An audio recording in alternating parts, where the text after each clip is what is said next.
Hi hello friends, welcome back to our channel Ashu Reddy kitchen and blogs. ఈరోజు మన ఛానల్లో చాలా సింపుల్గా ఇలా బ్రేక్ఫాస్ట్ అయితే ప్రిపేర్ చేసుకోండి. ఎలాంటి పప్పులు నానబెట్టకుండా ఇలా సింపుల్గా చేసుకోండి, చాలా బాగుంటుంది టేస్ట్ అయితే. ప్రాసెస్ అయితే చూపిస్తాను, చూసేయండి.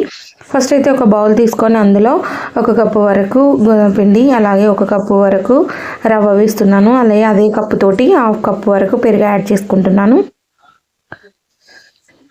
మీరు ఏ కప్పుతో అయితే గోధుమ పిండి రవ్వ తీసుకున్నారో అదే కప్పుతో 1/2 పెరుగు వేసుకుంటే సరిపోతుంది. ఇందులోనే సన్నగా తరిగిన ఆనియన్స్, అలాగే సన్నగా తరిగిన పచ్చిమిర్చి, మీరు కావాలంటే కరివేపాకు, కొత్తిమీర కూడా వేసుకోండి. నా దగ్గర లేదు కాబట్టి వేయట్లేదు. అలాగే సన్నగా తరిగిన క్యారెట్ తురుము, కొంచెం మీకు టేస్ట్కి తగినంత ఉప్పు, అలాగే కొంచెం వంట సోడా వేసుకొని కొంచెం కొంచెం వాటర్ యాడ్ చేస్తూ ఇదంతా కూడా కలిసే విధంగా కలుపుకోవాలి. ఫస్ట్ అయితే కొన్ని వాటర్ వేసుకొని ఈ పిండిలో ఇవన్నీ కలిసే విధంగా కలుపుకోవాలి.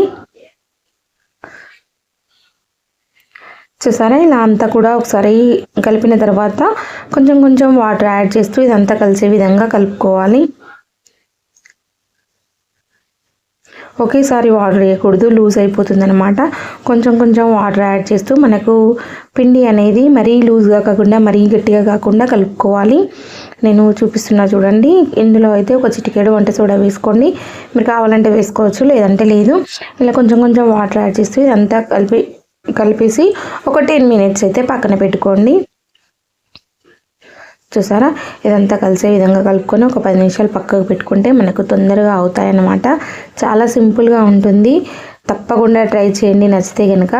ఒక 10 మినిట్స్ తర్వాత అయితే ఇలా ఉంటుందన్నమాట పిండి అయితే. చూసారా, ఇలా ఉంటే సరిపోతుందన్నమాట. ఇప్పుడైతే గ్యాస్ మీద ఒక కడాయి పెట్టుకుందాము. సో ఇలా ఒక కడాయి పెట్టుకొని, కడాయి మంచిగా హీట్ అయిన తర్వాత కొంచెం ఆయిల్ వేసుకొని మనం ముందుగా కలిపి పెట్టుకున్న పిండి ఇలా వేసి సిమ్లో పెట్టుకొని వేసుకోవాలి. ఇలా వేసి సిమ్లో ఉంచుకొని మంచిగా ఒకవైపు కాలేంత వరకు కాల్చుకున్న తర్వాత మళ్ళీ ఇంకో వైపు కూడా టర్న్ చేసుకొని అటు సైడ్ కూడా కాలేంత వరకు అయితే కాల్చుకోవాలన్నమాట. చూసారా, ఈ విధంగా ఉంటుంది. చూసారా, సింపుల్ అండ్ టేస్టీ బ్రేక్ఫాస్ట్ అయితే రెడీ అయిపోయింది. నచ్చితే తప్పకుండా ట్రై చేయండి.